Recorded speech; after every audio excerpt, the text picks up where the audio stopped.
Hello and welcome back to the best podcast out at the moment. We're back again for the 97th time. The 97th time!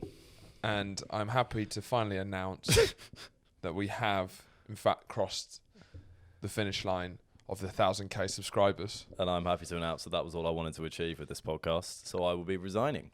True. I asked Andrew to hand in his resignation. With a heavy heart, I've decided that my time has finally come to an end of Boys Gone Wild. We've achieved this milestone. That was all I was here to do. That's all you're here to do. Now, I'll leave the rest to the person who's replacing me. Which, do you want to announce now, or do you want to announce later, you can announce later it. On? You sure you don't want to announce it now? You can announce No, it. I think it's more appropriate. All I'll tell you is it's not Danny DeVito, but you can announce it. Are you sure it's not Danny DeVito? I'm sure. Are you sure it's not Danny DeVito? But you can tell us who's replacing you. And I will tell you who's replacing me Can you think of anyone? immediately. Anyone who isn't Danny DeVito. It's tough to conjure up someone who isn't Yeah. Danny DeVito. So who's replacing you? So replacing me on this podcast that I have worked on for a year is going to be, with no further ado, It's not I'm afraid it's Danny DeVito. It is, in fact, okay. Danny Danny DeVito. DeVito is replacing Andrew Cohen as the co-host of Boys Gone Wild. Yeah, it was it's a milestone that we've been pushing towards, as we did say what we were going to do, and kill ourselves if we didn't reach 1,000 subscribers. So now we've reached 1,000 subscribers. We're going to set another ultimatum. Yeah. 2,000 subscribers before the 100th episode, or we kill ourselves. Well, now we can kill ourselves on live stream. Yeah, exactly. So you've just enabled us. Joke's on you guys. So now we need 2,000 subscribers before the 100th episode, or else we will kill ourselves on live stream. Yeah. You have 4 episodes. Yeah, Use your time wisely. you have 3 episodes, actually. 3. That would be a very strange thriller, wouldn't it? It would, yeah. Like a small podcast fan base desperately trying to gather together subscribers to try Friends and and family, yeah. It's the kind of shit Netflix would do a series on, though. Do you know what I mean? It'd be called like the pod. Yeah. Not excellent. It'd be the something, wouldn't it? Cyber hate. Yeah. Cybertron. The game cast. The game cast. Something yeah. like that. Killcast. But yes, we have entered Outsiders Dark, which has changed the vibe. We have done this show for the last 3 or 4 months in light. In gorgeous, crisp sunlight. Evening sunlight.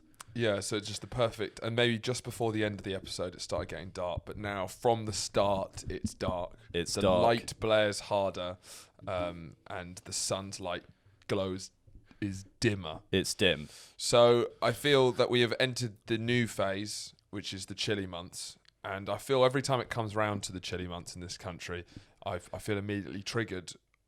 Maybe trigger's the wrong word. I immediately have a rush of memories of all the times I've been cold before in this country. Yeah.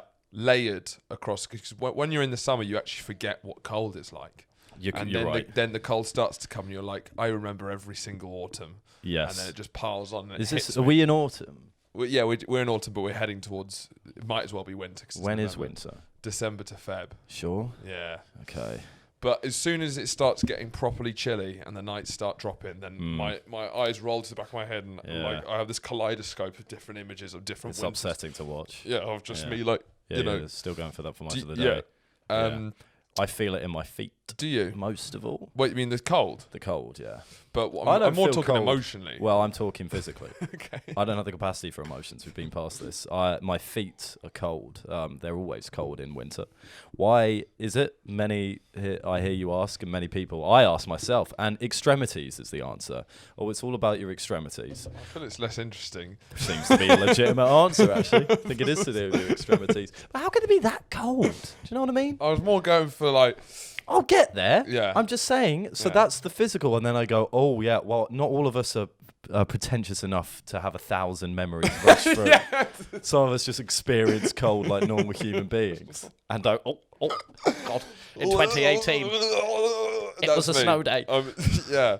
What do you have any memories of that are defining of winter? when you think back of winter? When I think, do you have images in your head of you in winter? Weirdly, this is going to be a weird one, but that's the first thing that came up in my mind, and that's often a defining memory. If Freud has taught us anything, Namaste, Freud. Papa F. I remember when I used to go to my dad's house on a Wednesday, and we'd make milkshakes, and it was cold. Yeah, we've all got memories like that. Weirdly, I think of you, Adam, I think Nella as well, all in fleeces, leaving a house party at like 5 a.m. and it's cold. Yeah. That's what I think. Yeah. I think that's because it's probably the coldest I am regularly has been during that period at university. Mine would be equivalent to that. Would be going to a club of an evening and it being freezing. Yeah. When you're trying to get your arms out for the ladies, so you might be wearing t-shirts or maybe even a string vest. Or even even a string vest. Or maybe even a Waitrose bag with holes poked in them. We went to uni in like the mid-teenies, so anything kind of went anything. That was the craziest time. It really was. It really was. Nipple tassels, string vest. 2018, 2019 was the craziest time in the world. Yeah, it was, honestly. And people talk about it. It's mental. It was the craziest. For fashion, I'll tell you something. I cringe looking at some of the stuff I was when you see how we dressed in 2018, it was like, how did anyone find that? I know. Skinny jeans. What? What's that? White Reebok. Well, that's nothing compared to what we were wearing. Yeah. Oh, I was saying that's. Yeah, I know. I realised as I said it. Completely cut the legs out. Yeah, it's a shame. But this winter, it feels. This winter's going to be different, man. It is going to be different because there was a general buzz in the air, as there often is in London. Yeah. But there wasn't we haven't experienced a proper winter in London because it was COVID. Sure. But out and about with everyone, it's coat season. Everyone's putting their coat out. And then it's a feeling. It's the caterpillar turning into the butterfly, but actually, it's the butterfly turning back into the caterpillar. Sure, which is a weird reverse everyone thing. And everyone has that feeling. Shrinking. There's those 2 weeks of excitement because of the clear shift in goals in lifestyle within your circadian rhythms. I don't know what it is, but there was a shift clearly in the energy in the air. Yeah. Is everyone's metaphorical penises are shrinking? Yes. Yeah. But you're excited about it at first because you're like, this is different. Yes. But then after 5 months of having a tiny penis, you're like, I wouldn't like a small one. I would like a big one. I'd like a larger one. Please. I'd like a big summer cock, like usual. But the last winter was actually fucking tough. But yes, it was. I think there's actually been quite a lot of burying of emotions. Burying of what we like. I keep forgetting what happened.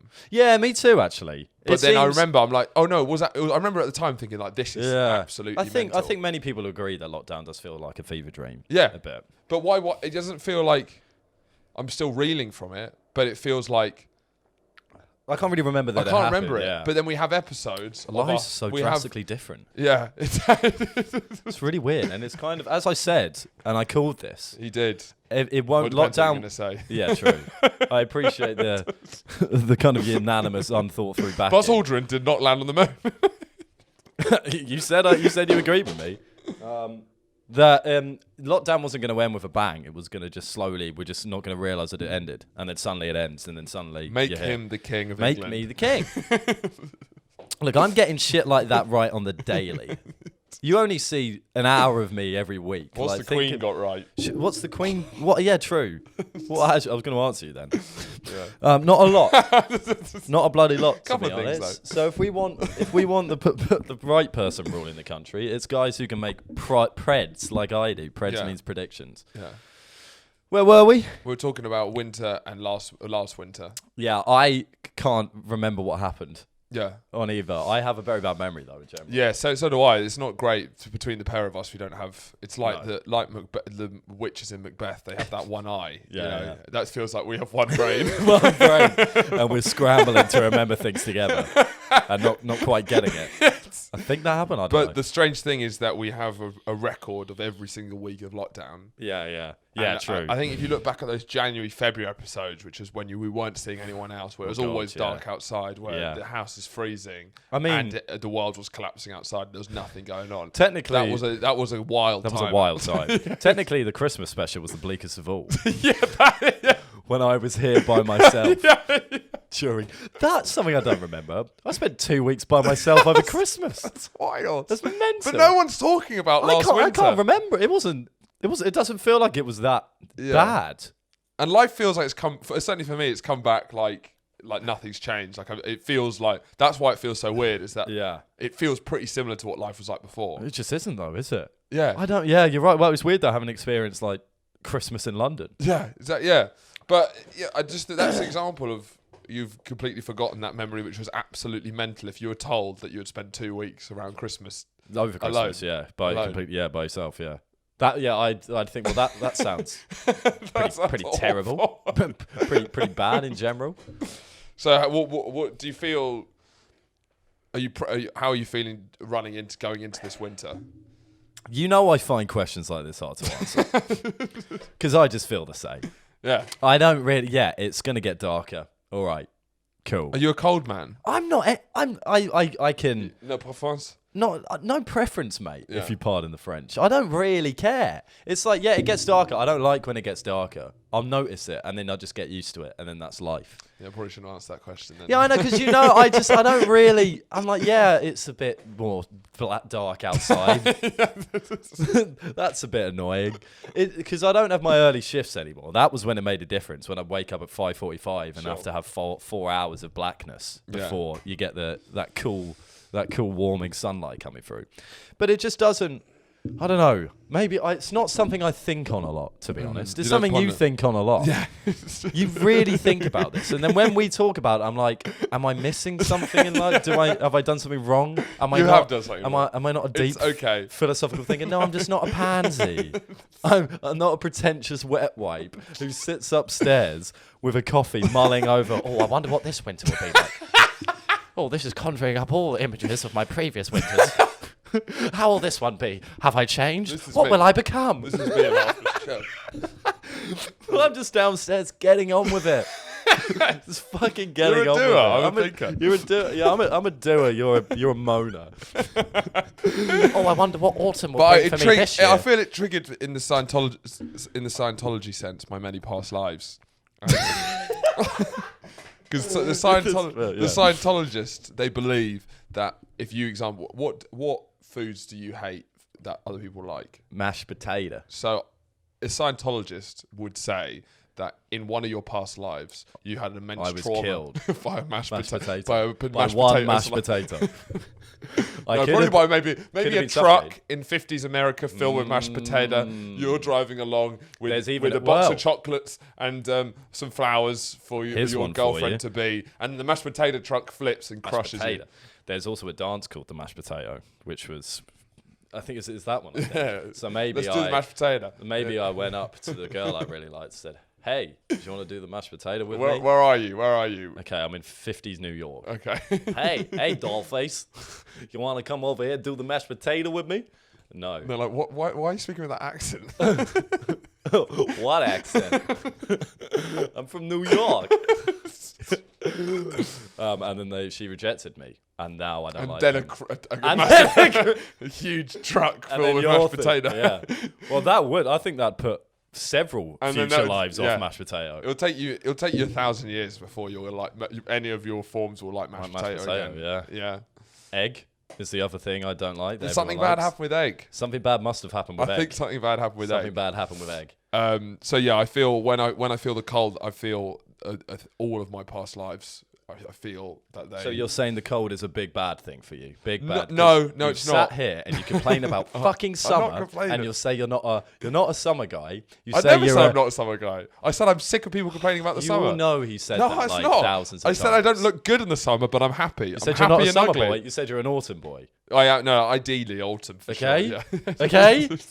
So just pick one. No, I like because summer. Every season change, we sit up here and you fucking complain about the change of season.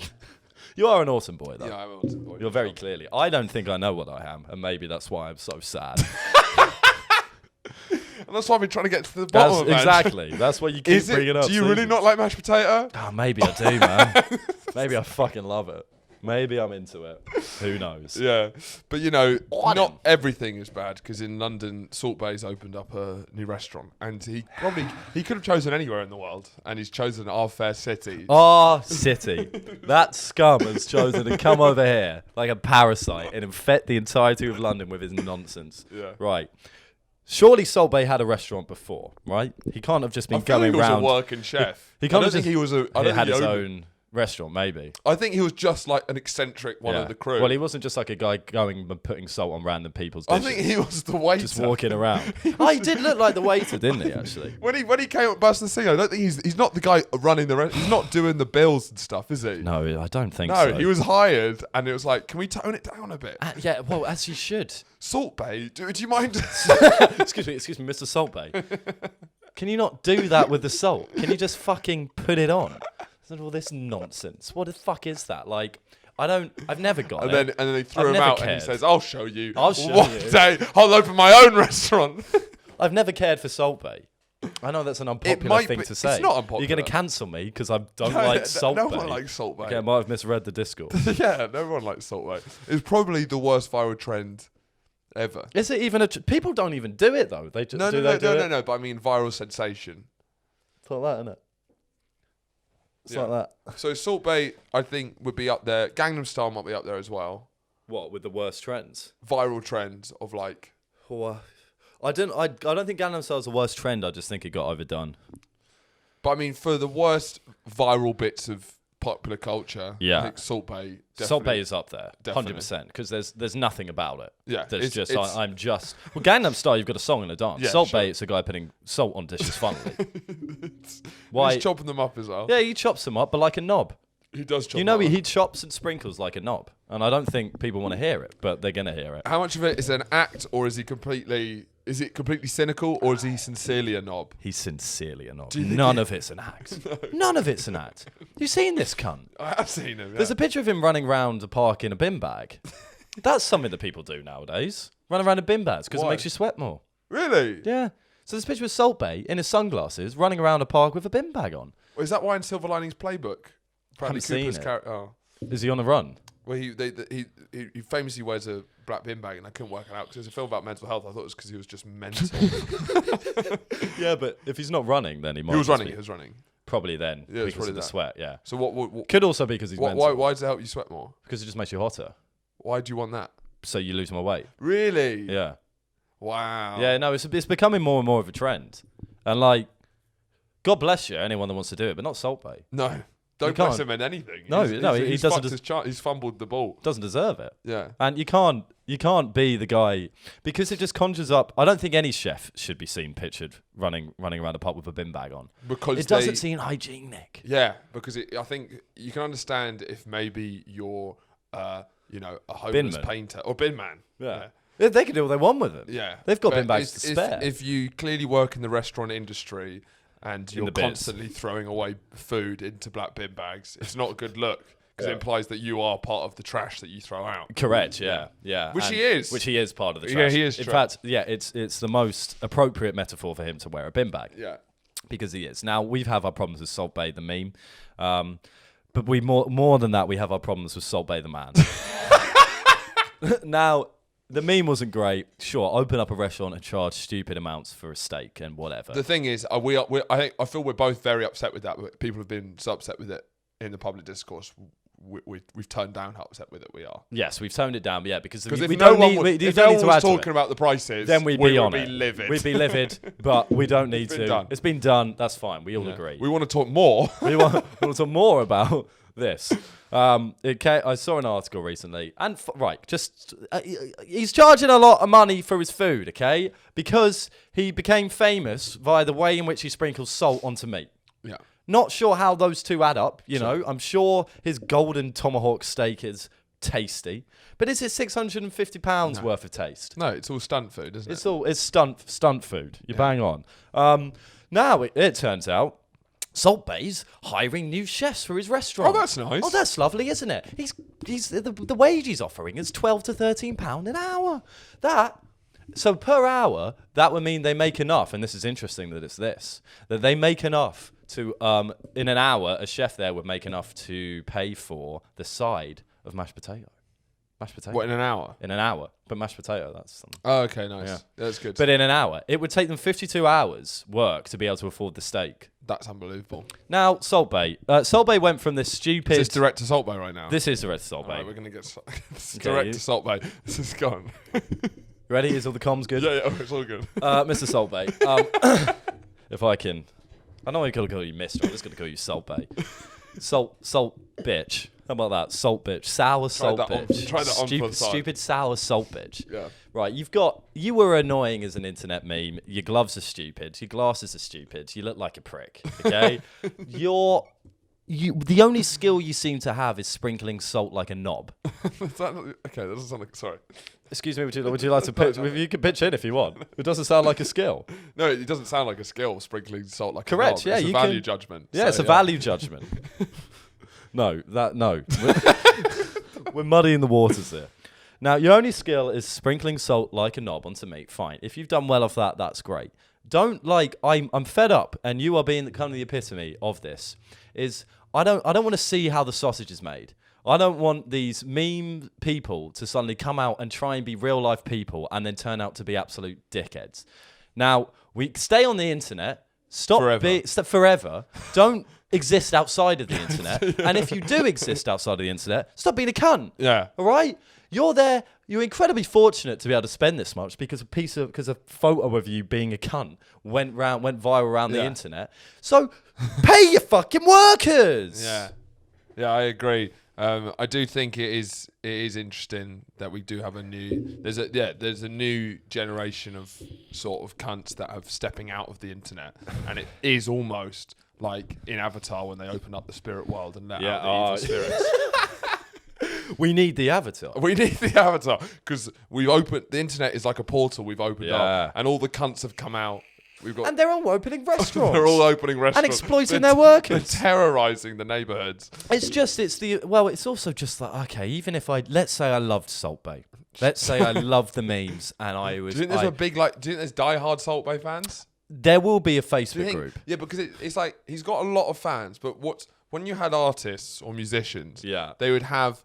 At least all big ones would have at least some fans who are diehard fans. If it's a light meme, even if you're known by 100 million people, surely it's such a light meme, you can't have any ultra fans. So it's a weird sort of fandom and fame where no one... Because it's almost like everyone but no one. Yeah, because there's no depth to you as a thing. Yeah. There's no discography, really. No. Well, maybe he'll do Pepper next time. But you can't be a fandom. It's a very strange fandom. You can't follow his world tour. No, exactly. No, but I'm sorry, you say that he's gonna try and find a way to monetize a live show. Definitely. Of putting salt on shit. Fed up of it. He's going to go into politics. I don't know where he's from, but I feel like have you ever heard him speak? No. Neither have I. Yeah. What the fuck does he sound like? What I understand is I can't imagine him... So when they said underpaying his workers, I can't imagine him having any personality to even have a decision or values. It feels like they've wheeled him out just for the baying of the salt. From what I see of him, it seems that when he's not sprinkling salt on me, in front of people, he goes to the back when no one can see him and he just like switches off and just has a blank face and says nothing. Exactly. And then a waiter comes and taps on him and then he'll go... Yeah, exactly. Then he goes straight back in. And I like the idea that he's actually really shy behind the scenes and he gets bullied by everyone and then they just send him out. He could be a front for a more multinational corporation. Yeah. Salt Bae Inc. Salt Bae Inc. Yeah. I think that's potential. I think the funniest part for me is... seeing different celebrities. There's something so embarrassing about because there's a couple of people who try to copy the Salt Bae style thing. Sure, like we've all been there. Someone is doing like baklava where they open it up, they put ice cream in it, and they flip it around and stuff like that. There's something so embarrassing of the idea of sitting at a restaurant, having someone video you with the flash on the iPhone. With a man play with your food in front of you. And this is my favourite part, is the kind of... because it's not impressive enough and entertaining enough to give a genuinely enjoyment face. I like just seeing Mark Wahlberg like... It's a bit like when someone whips out a ukulele and sings Just to You.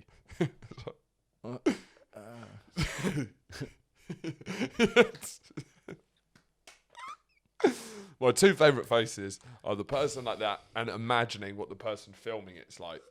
Because that's weird, isn't it? Yeah, look at him do the meat. Look, he's doing things with the salt. There's something so hellish about Salt Bae coming to your table and you videoing it. Yeah. It is. And then the other person standing there like, yeah. Often I think that the worst effects of advanced capitalism is the degradation of the environment, but I think it's Salt Bae. Yeah, so in times of COP26, the climate change conference, we need Salt Bae 26.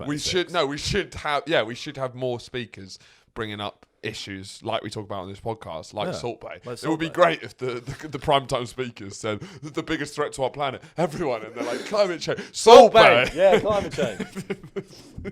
Yeah, I agree.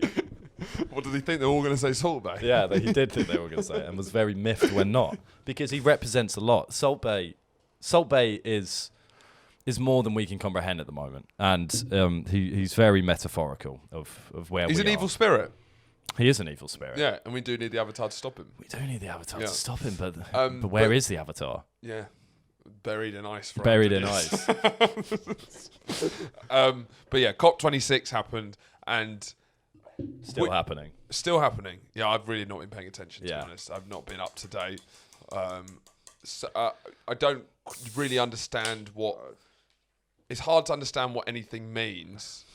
Like, there was the Paris summit a couple of years ago, and it's like, right, so what's that? I don't know what any of the policy stuff is like.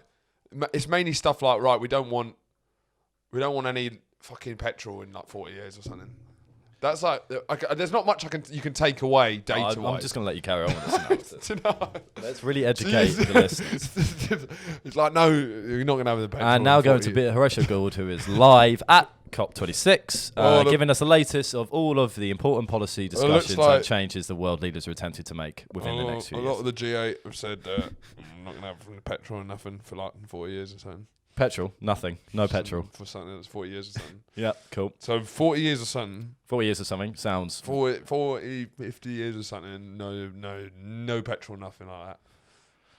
Yeah, okay, yeah, no, I think that it does sum up the majority of what's 40 happening. years or something. 4 years or something. No petrol or something like that. That would be great if that's their end mantra. They finish 2 weeks of this massive conference. And to summarise, we've come up with a tagline: "Is 4 years of something, no petrol, no nothing." Now it's on to you, the good people of the public. Joe Biden fell asleep during it. Did he? Yeah. Can you put a video up, or are you going to complain about that? I don't know. I really don't know. Okay, there might be a video just on top of my finger if Horatio could be bothered to do it or not, but we'll see. So imagine a watch. If not, look it up while I speak. How good is it as a video? It's good. Okay. Like, it's good because I was watching it and I was like, right, I've rubbed my hands together because it's one of those times the video came up easy and it was like Joe Biden potentially falls asleep at COP26. And at that point I thought, great. I am now going to sit here and conclusively work out if he fell asleep or not. Good. And my conclusive findings are the guy fell asleep. Oh, really? The guy, you're skeptical. The guy fell asleep. You're media literate. Now, he starts... yeah, I am. I really am. He starts off strong, eyes open. There's a slight flicker, and then the eyes close for an extent, as you can see right here. The eyes close for a small period of time, and then they open up again. So you think, okay, well, if that's all they're talking about, there ain't no story here. Go fish somewhere else for your story. Yeah, you thought it was another concrete. You thought it was another concrete story. Yeah, go clickbait. Get out of here. But wait, he shuts his eyes again. Media literacy. Always watch till the end of the video because you don't know what might surprise you. He then shuts his eyes here. Now, there's a flicker, and what I can see is an increase here in his breathing. That increase in the breathing suggests to me he is now 100% zoning out. You know that bit? Was this video of him in bed at night?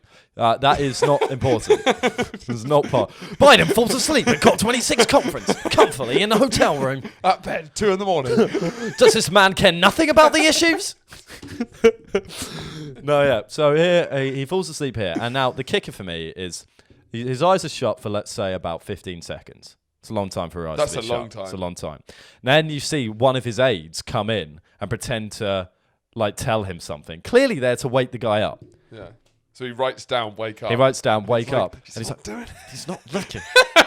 Because they always write shit down, don't they? I don't know what to do in this situation.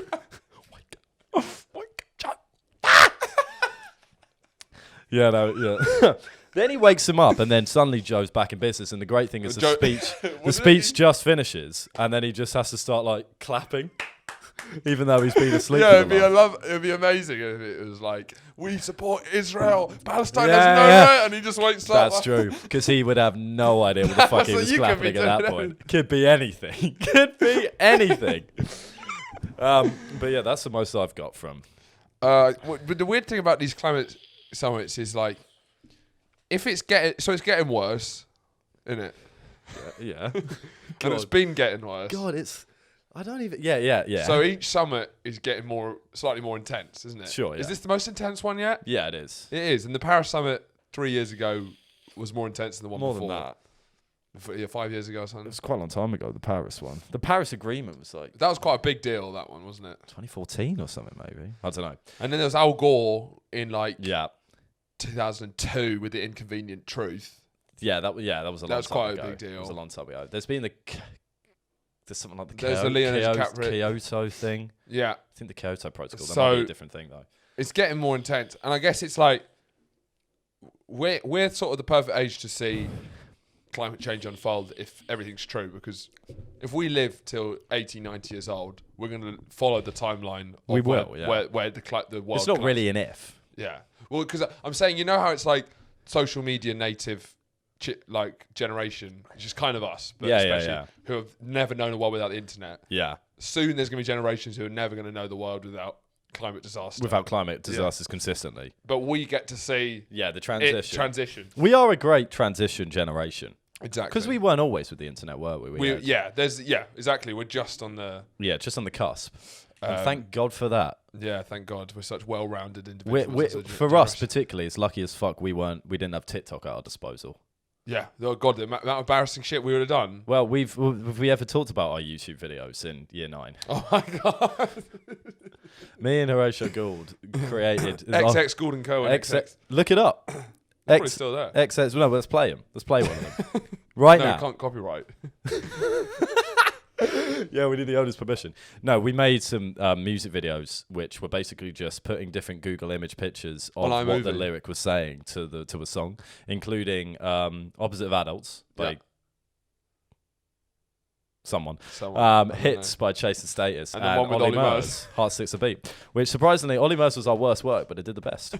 That is weird. We hit 1,000 views. It was when we were like, we didn't put as much heart. There was less passion in it. Yeah, we were more churning out. But that was the sort of start of the content journey, to be honest. It was the start of the content journey, and it was more. That's where I learned to edit, to be honest. Yeah. It really is. And no, because look up the videos, XX Gould and Kerwin, because they are fucking hilarious. I looked them up the other day. They're still up there. Yeah. They're still there. Are we 13? 13, 12. I was 12 at one point. Fucking hell. Yeah. So yeah, we would come back into break time and like properly think, oh shit, we got to do this now. It became like a chore. Like we were putting it out to the world, who was so in great demand for these things that we just had to kind of push through it. Yeah. But look it up, XX Gould and Kerwin. There's some good stuff on there. And much like XX Gould and Kerwin XX. Yeah. And much like the climate change conferences, our videos will progressively get more and more frantic and less innocent. Less sensical. Yeah. But I'm thinking, like, the summits moving, if you could trace the summits, what happened? Soon it's going to be like, right, guys, we really need to do fucking something. Yeah. Because there's been these summits all the time. It doesn't feel like anything that much radical happens. What changes with politics? So when it's like like Bangladesh is underwater, what's that summit going to be like? They'll all wear scuba diving equipment. They'll be like, right, obviously we haven't done anything. The delegates since from the last Bangladesh are just really wet. And upset as hell. They're really upset. Just tripping, guys, this is getting too much now. For fuck's sake. We're really wet. Well, you could be the Maldives. Yeah. He's just... Yeah. No, well, there's a lot of political discussion as to whether these summits do any good, to be honest. But it's more tracing the tone of them, because you're going to run out of catchphrases and it has to get more serious each time. Well, so what's it going to... Like, we need to do something. We really need to do something. Yeah. But again, because this is your quite superficial analysis of them, where you don't really look at what's happening, you just look at the abstract slogans that don't really exist. It's just what you look at it and go, well, that's what they're saying, and now that's what they're saying. Something like that. Well, no, it's the perfect storm for capitalism, as we always have often said. But it's they're doing like this. There's still a week of it left. I think it runs across this week and next week. The thing that they've done recently was like they've pledged to put a stop to deforestation, and like Where? everywhere across the globe. Who's pledged it? The leaders that are there. Okay. Is the Amazon guy there? China aren't there and Russia aren't there. Well, what about the Brazil guy? Good question. Because that's like the main one. That's the main one. That's the main one. Well, no, but it's private firms going across and doing it. Oh, that's nice. But then they get the kind of authority to do it from the Brazilian government. So they should be there. Yeah, hopefully. Hopefully we're there. More to follow on that one. But that's like the first thing they're doing.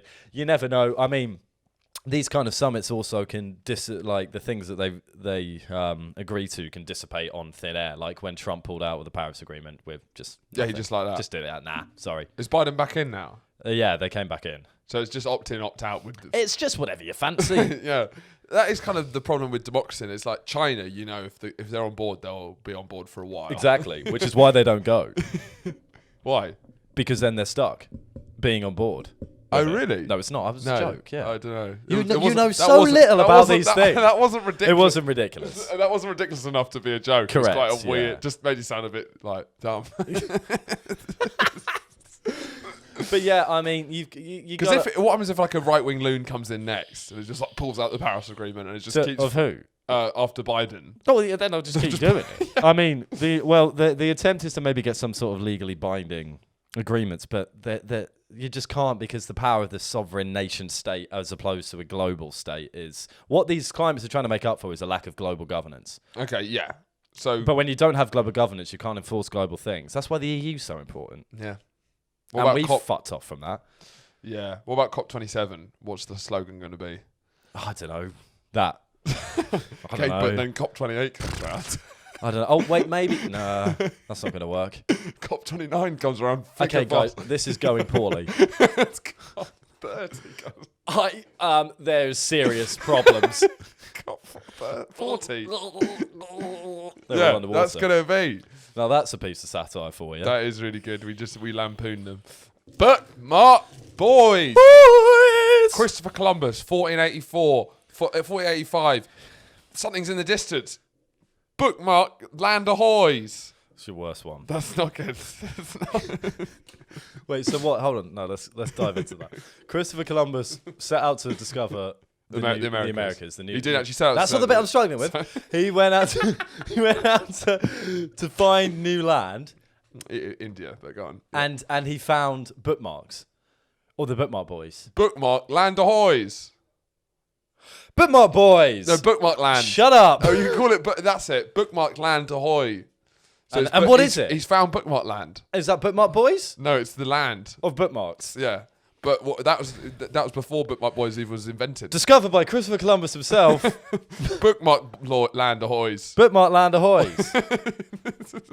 Thank God. We're really running out of material. Yeah, we really are. But we have been stocked up with some new bookmarks. Some fresh bookies. We have been doing the same. You can't make a Tomlet without breaking a few Craigs. A lot of the same ones. But we finally got some new bookmarks from our wonderful sponsor, Bookmark Boys. No pay, no Goldblum. That's it, Jeff Goldblum. I'm the holiday armadillo. Ross Geller, friends. What happened to Gary Cooper, the strong silent type? They're not all funny. Some of them are poignant. Makes you think, because you're already reading a book. You're clearly a thinker. Sometimes, even when you're pausing to take a break from your book, you still want to think. You still want to think. Bookmark Boys are the people that constantly want to think. Also, this is my favourite one, which is from Richard Madeley. Remember when you had thrush, Judy? You had a terrible time of it. Did he actually say that on Daytime TV? Probably. He is fucking great. He is great. He's a nutcase. Bob Mortimer's viral train guy. You are, as always, a vigorous pigeon. Fuck me badly once, shame on you. Fuck me badly twice. Shame on me. Samantha Jones, Sex and the City. Another poignant one. Tommy Selby from Peaky Blinders. Everyone's a whore, Grace. We just sell different parts of ourselves. Interesting. Interesting. Because that's what we're doing now. That's what we're doing. We're now. kind of whores, but we're just selling different parts of ourselves. We're kind of whores. So yeah, buy from Bookmark. They do Boys. coasters as well. They do coasters as well. And they're very good. But their best stuff will always be bookmarks. They keep So it. I wouldn't go to them for coasters. I would go to find bookmarks and say, oh, there's some coasters here. Sure. Because, you go to the Coaster Boys for coasters. Don't. Why are you I trying don't to know. bring I up their don't quite rivals? understand. Do you know what? Do you know? Are you trying to bring up the competition? Don't say about our sponsors. Yeah, you should go to other places for coasters. No, I was more trying to do the advertising technique of being like, you know, when it like Other things are available. no, but you undermine something so they believe the stuff you said because they might think it's hyperbole that these are our favourite bookmarks in the world. But if you go, and they're not the best. If someone for doesn't believe that these are our favourite bookmarks in the world, I would say, how many bookmark places do you know? It's true. No, genuinely. How many do you know? Well, this is the only. They are my favourite bookmarks in the world. Because I don't know any other bookmark places. These are such high quality that I believe if I did endless market research on the different bookmark places. Endless. That sounds horrible. Well, I'll do it. Endless. If you want me to prove on to different specific bookmark sellers. Yeah. Endless. So even when you've run out of Yes. finding them, you're still I'm still searching for different bookmark places, and I still like a haven't ghost found forever anything that with satisfies no peace. me. With Just no peace. None whatsoever. Haunting the earth forever. Haunting the earth. It's COP 58. Top 58. I'm still looking. And I've not found anything better. No. But in other news, you watched Dune last night, didn't you? I watched Dune last night. The cat's out of the bag. We're all aware of it.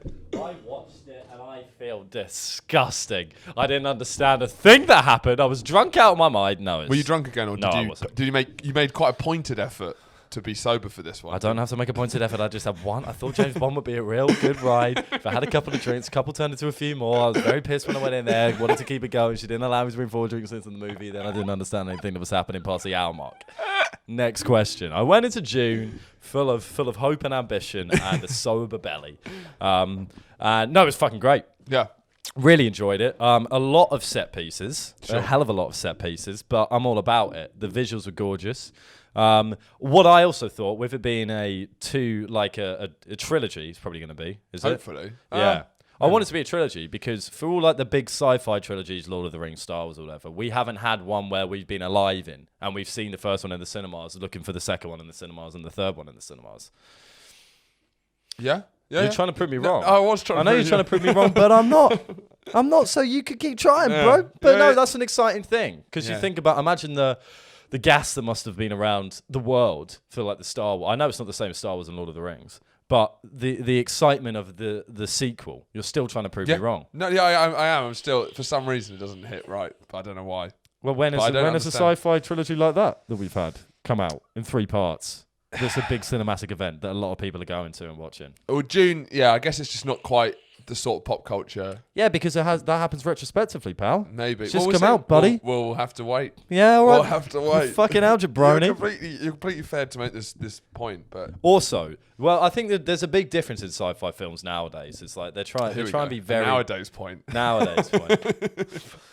I'd love like a jingle every time someone says nowadays. Nowadays. Like Who Wants to Be a Millionaire? Nowadays. What's happening nowadays? Well, I'll tell you what's happening nowadays. Nowadays. Sci-fi films are Nowadays. Shut up. Look, I'm trying to make my effing point. All you do is try and prove me wrong. You ask me a question and it's nowadays there is a lot more philosophy. It's like it's trying to be really smart. Yeah. Which is I can enjoy, but then it's like it's going away from the Lord of the Rings, Star Wars, where it's just a fucking blast a lot of the time. Like there's a nice fantasy kind of world that you go in. You go along on an epic quest along an adventure with characters, and it's kind of simple. Dwarves. Now it's like dwarves. Now every sci-fi film, and I posit this to the nation, every sci-fi film. And I'm going to say posits for the second time, and no one's going to be freaked out by it. Yeah. Every sci-fi film nowadays posits that time is a circle. Do you think? Oh, that's a great... Every sci-fi film posits time is a circle. I have never seen a sci-fi film that believes in linear time. Within the last... How does Dune posit time as a circle? His flash forwards, his dreams. Dennis, what's his second name? Wait, so seeing into the future through dreams is positing that time is a circle? Yes. Does it posit time? Does that... Yes, because it's about... Is seeing into the future automatically positing that time is a circle? Yeah, because you can access the future in the present. I guess so. But isn't it just peeking what's down the road? which could only happen if time was a circle. I guess so. Yeah. What's his second name? Dennis Villeneuve. Villeneuve. Villeneuve, yeah. Yeah. As I said. He, in Arrival... He's a big believer in time. Time is a circle. He is, yeah, he is. And, well, in Interstellar, time's a circle. Yeah, okay, fine. Those are much better, but I get it, yeah. Every sci-fi... Fine, Yeah, I know. fine, To be honest, I went in there wanting for this to be fine. proven. If that's true, then yeah, there's better examples, it's every sci-fi film, time is a circle. Fine. Now, we've all agreed on that. And it's a weird thing. And I believe that every sci-fi film is obsessed with time being a circle. I think there's a genuine obsession with writers and time being a circle nowadays. And I think that exists because every writer knows the end to his own story. To their stories that they're writing. But why is that? Because they're so bored. Because they're bored. Because they're bored. And now it's, I'm bored of this. And then they know their own. Because the tropes are so clear. Correct. So now it's like time is a circle. Yeah. So it's like the Rick and Morty effect sort of thing of like endless self-awareness to the point where becomes nonsense. Exactly. It's part of the postmodern tradition. Yeah, for sure. I think that I agree. And it's like Star Wars actually had a lot of philosophy in it, but it was like... Time's not a circle in Star Wars. It's not a circle, but it is a big friendly line. And it's like good and bad. And it's just very like it's quite like jockey with its philosophy. But we've gone away from the good bad. We've gone away from the problematization of the good bad dichotomy. There's quite clear good and bad in Dune. There is. There's good and bad. We just problematize time. Yeah. Instead of problematizing space, we're now problematizing time in sci-fi. Okay. Yeah. But what? Okay. How would problematizing space be about good and bad though? Just because it's about talking about the world, reality we live in, rather than time. They've done sci-fi have done space. Now they're ready to hit time. Yeah, I'm not saying that's good or bad. I like a good time as a circle. Arrival's a banger. It is definitely. So, I really like Denis Villeneuve, who's been on a big hot streak. Mad hot streak. And he's been progressively getting bigger budgets. And when he did Blade Runner 2049, I really liked it when it came out.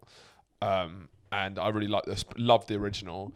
And it looks beautiful. I rewatched it again, and BB liked it when she watched it for the first time when I rewatched it.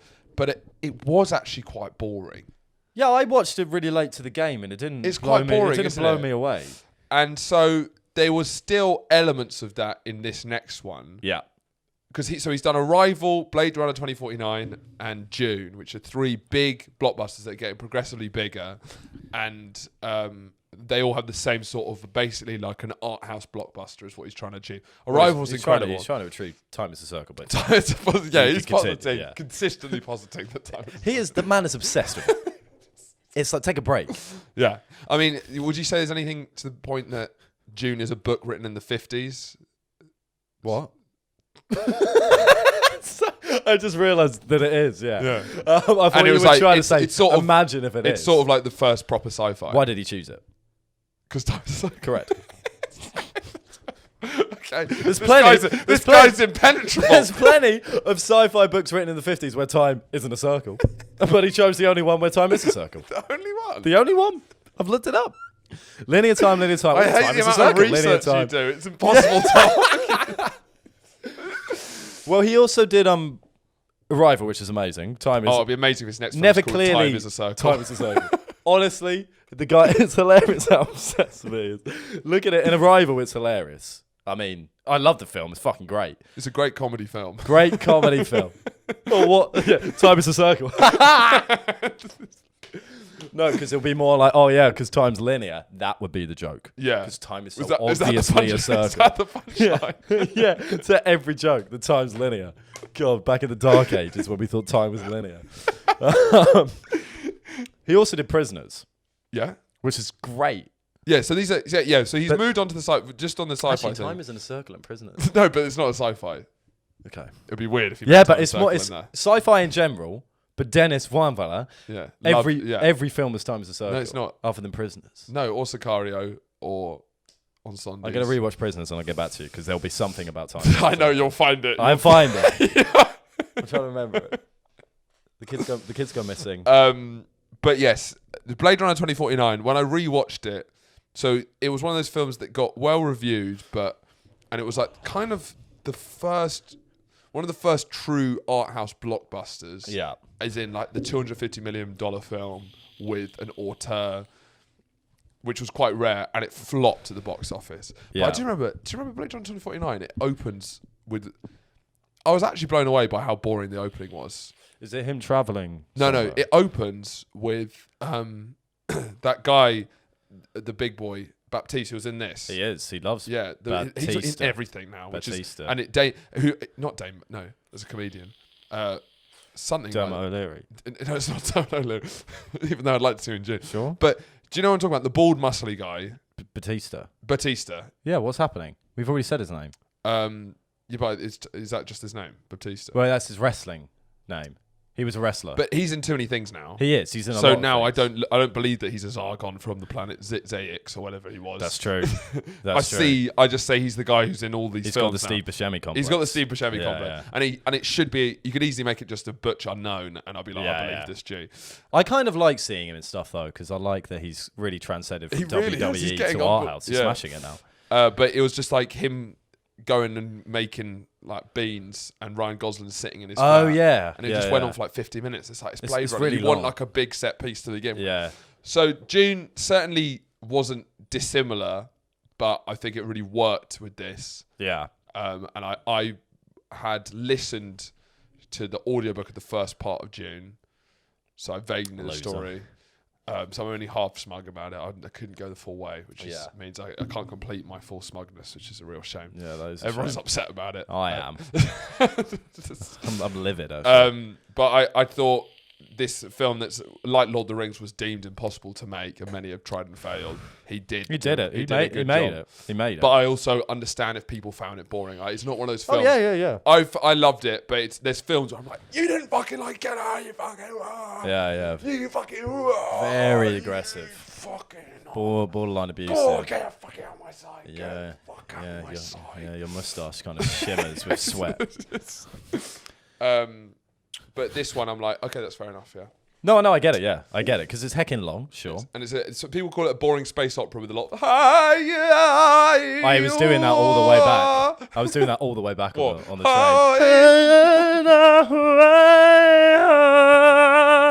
train. And I'm a bit. The sound's sick. Like if you're watching the cinema, it is. I'm a slut for those bassy sounds. Hans Zimmer do the soundtrack. I'm gonna say he did. Because I'm a bit sick of.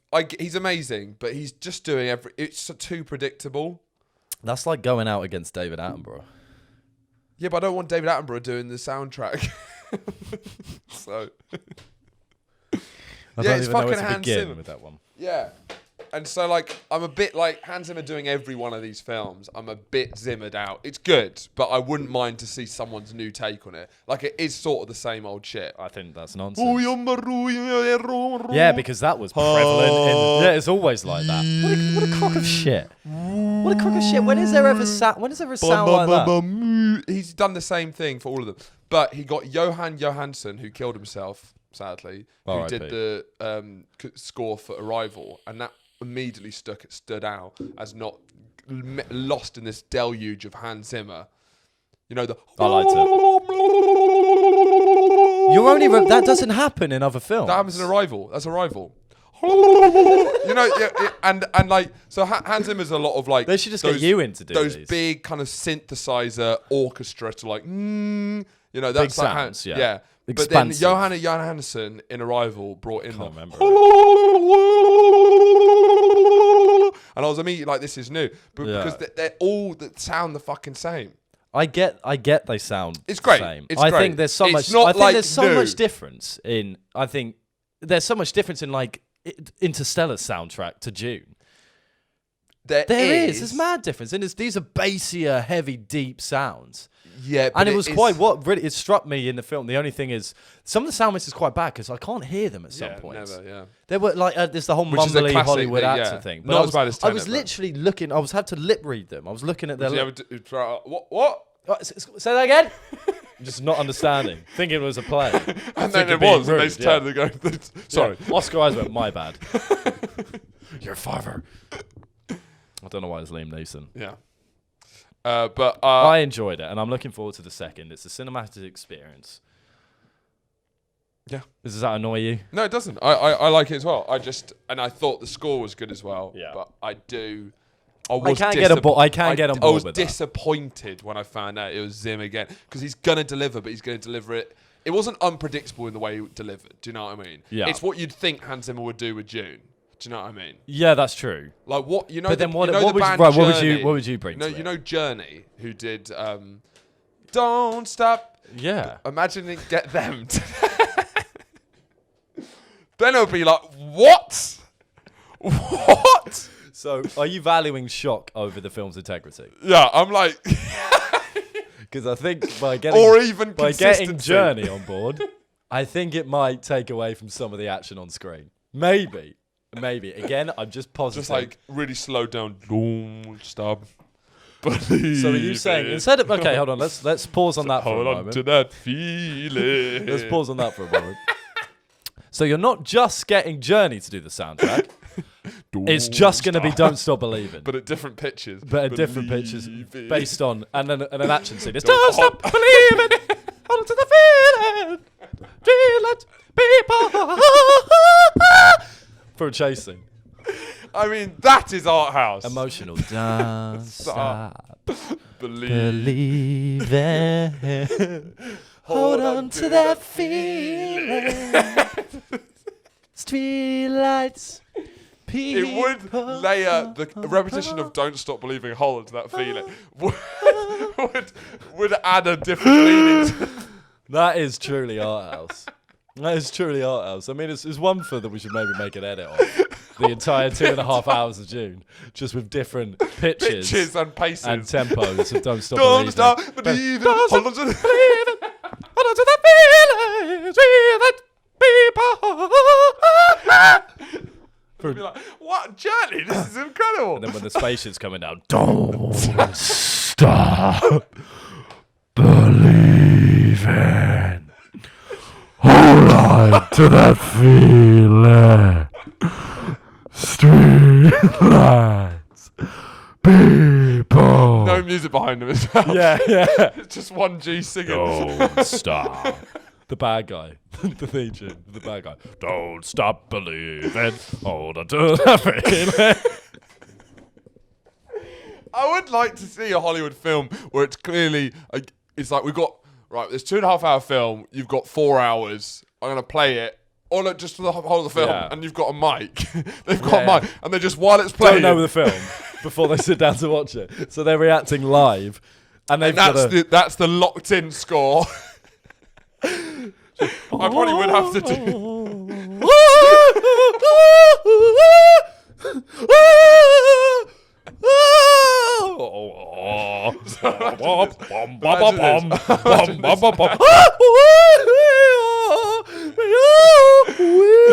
Andrew, imagine this.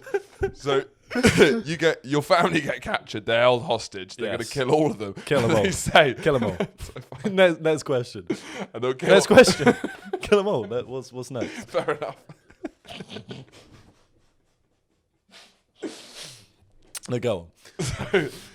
They're going to kill you and your whole family. Okay, I'm involved now. Cool.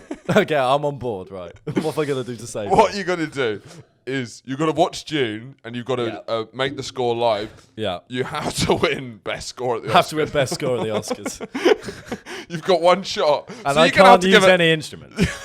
It's all my voice. So you might as well give it. You'd give it a shot, wouldn't you? What I'd do is You'd give it a shot. The shot I'd give is I wouldn't do anything and think that it was gonna because there's no chance. Let's be honest, there's no chance I'm gonna win an Oscar. Would you not at least give it? No, because the best score it could feasibly be in this pretentious world we live in that the best score is no score, and that's your best hope. Dang. That's absolutely what I'd do. That's my best I'd hope. do the journey.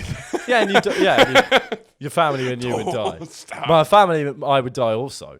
But it could be so creative and so inventive that there's no score that's ever been in no film. Let the film speak for itself. No score is the best score. Congratulations, here's your Oscar, here's your family. Next question. And they'll be like, fair enough. Fair On enough. to the next family. On to the next family. On to the next sci-fi hit. Who are we gonna make do the score with no instruments next time? Can you imagine the stress of that? We're just Live like, reacting. Never seeing a film. Bum, bum, bum, bum, bum, bum, bum, bum, bum, bum. But if you misread them, dun, dun, dun. Is that the refrain? That's like the tune, like the Star Wars theme tune that keeps coming yeah, back. because you've got to do the credits as well. So you've got to pick the Like movie's yeah. song at the start and replicate it at the end. And with different paces, come back with it. Yeah. No, that's a lot. That's quite upbeat, isn't it? Just do how I'd go.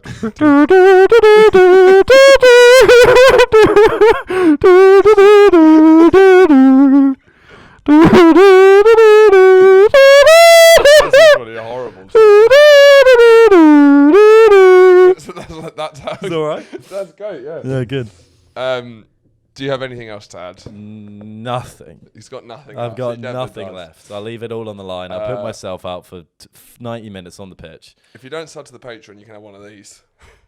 Or one of these. Because something's clearly wrong in your life that you need some bodily affirmation. It's the good cop, bad cop routine that It works every time. It works every You time. can have one of these. Or one of these. Whatever you need in your life. One you If you need. need to wake the fuck up and realise you're a dickhead, you have one of them. But if things are going a bit difficult for you and you need a nice warm But it bodily does embrace. cost £3 a month to have one of these. 4. Does it? We'll see you next week. See you next week.